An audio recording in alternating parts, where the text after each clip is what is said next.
Mario Party Superstars is set to release on October 31st of 2021, this year basically. And if you're a Mario Party fan, you should be excited. The reason we're all excited for this new game is the exact same reason as to why we didn't like Super Mario Party all that much. The board collection. The boards in this entry of the series, Super Mario Party, isn't all that good, unfortunately. The only thing they really have going for them is that they're a return to form.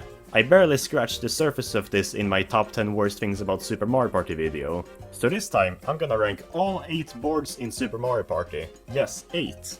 I'm not only gonna include the normal variants of the boards, but also the partner party boards. This is because I don't feel like most people give this mode enough credit. Heck, I don't think I've ever seen a ranking on the internet which includes the partner party boards.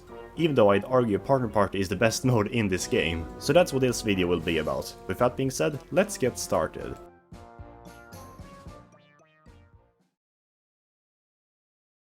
Mega Fruit Paradise is the worst Mario Party board of all time. Okay, maybe not as bad as Kamek's library from Mario Party DS, but still, it's atrocious. I remember when I first got the game and looked at the board collection and thought, this board looks pretty nice, I'm gonna try it. Little did I know how trash it was. Island hopping has always been a bad idea in Mario Party ever since its conception. The problem with island hopping boards is that in order for them to work, they have to either be way too large or way too luck-based. And Mega Fruit Paradise is the worst kind of island hopper. The only way to move between islands is by landing exactly on a happening space, or by walking over these bridges which break if you cross them too many times. That's it, you have only RNG to count on you. This board was clearly never meant to be used for normal Mario Party, because it just doesn't work. When the only thing you can count on is RNG, it's not fun. Either you're stuck forever on an island, or you're helplessly teleporting between islands when you don't need to. Or you can just buy a golden pipe out, whatever. All in all, Mega Fruit Paradise can just go screw itself. From a board that has too much RNG, we now go to a board that has too little RNG.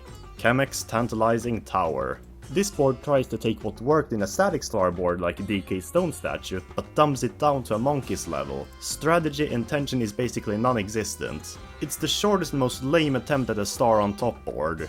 All you have to do is pick a character with good dice and hope you get a high roll, and there are no things that can ruin it for you on the way, like say in DK Stone Statue. Now there are aspects I like about this board. The fact that you can buy more than just one star at once, and the fact that the price changes after every order gives it a little more flair than the rest of the boards. However, it doesn't even matter gameplay wise anymore, when the blue spaces give you twice as many coins as normally, completely breaking what was already a broken economy. Kamek's Tantalizing Tower is just an embarrassment of a board.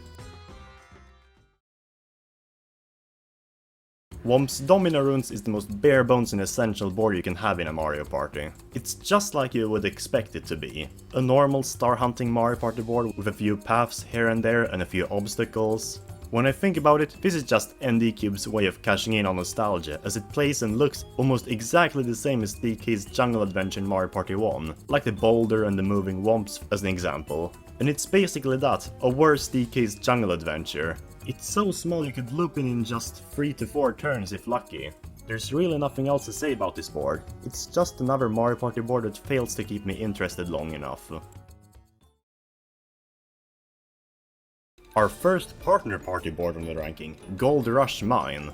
And as you can see, it's also the only partner party board that's below its Mario Party variant on this list, surprisingly. Overall, Partner Party itself is far better than Mario Party in this game. A lot of gameplay features that don't make sense in the normal format make more sense in Partner Party. For example, the flat terrain is more practical for grid-based boards. It's like the boards were actually made to be playable in Partner Party first, Mario Party second, well, except for the Powder Keg Mine.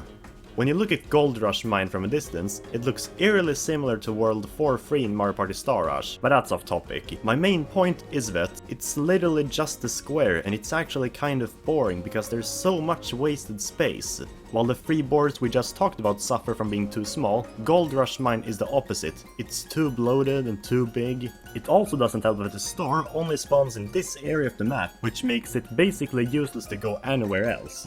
So yeah, not a lot of strategy on this board. It's better than the other 3 boards we just talked about, because at least there's a little more to it. For example, you can get a free star by getting a pickaxe and going here. However, I still think this board should have been more than just an empty square. Similar to how Whomp's Domino Runes is the most basic and essential standard Mario Party board, Domino Runes Treasure Hunt is the most basic and essential partner party board you can have, with no major turn-offs for newer players, and overall, it's a good board. Because unlike the Snorfest that is Whomp's Domino Runes, this board isn't too small. Unlike there, where you're restricted to linear pathways, this board is filled with grids, which automatically means that there's more space to cover. It doesn't take a genius to realize that. And that makes Domino Runes Treasure Hunt kind of fun actually. Not much else to say. And not to mention, the Domino board actually has tension as it's RNG which decides whether or not a boulder rolls down, and not some easily avoidable space. Overall, Domino Runes Treasure Hunt is a solid beginner board. King Bob-omb's Powder Keg Mine is the only board in the standard format in Super Mario Party that's actually good. And it's because it actually works. Gold Rush Mine was okay I guess, but there was so much empty space that just wasn't used for anything creative. With King Bob-omb's Powder Keg Mine, however, you're restricted to linear pathways that go a little here and there, which makes the map a little less bloated. I feel like I have the most control when I play this board, as split paths actually go in different directions this time, as opposed to something like Whomp's Domino Runes, where split paths only lead to a detour. The middle of this board is also pretty tense, as if it blows up, anyone standing around there will lose half their coins. And this does actually help combat the hyperinflated economy of this game. So overall, Powder Keg Mine is a good board and the best of the classic style ones. You might have noticed on this ranking that the worse a board is in the standard format, the more functioning it is in Partner Party. And that couldn't be truer for Watermelon Walkabout. The core of Partner Party is teamwork. You work with your teammate in order to get the best results, and Watermelon Walkabout perfectly encapsulates that. You really need to explore different islands by yourself to get the best of everything. One player might go to the Pineapple Island to find a silver pick, while the other player goes to the Watermelon Plateau to lift the ground so that you can get a free star and some red coins. Unlike Mega Fruit Paradise, which relied on RNG for you to get anywhere, Watermelon Walkabout's grid-based layout makes it much more easy to transport yourself between islands. Heck, it even makes Blooper destroying the bridge actually forgiving. I think I've made my point clear enough. Watermelon Walkabout is a tremendous improvement over Mega Fruit Paradise. Here I come! The best board in Super Mario Party is none other than Tantalizing Tower toys. Again, similar to how Watermelon Walkabout improves on Mega Fruit Paradise, Tantalizing Tower toys tremendously improves on Kamek's Tantalizing Tower. Now the reason this one's even better than the previous board I talked about is because I feel like it does even more unique things which show that Partner Party is a teamwork mode. On Watermelon Walkabout, you can do one thing exclusive to this mode, but here there are two things you can do.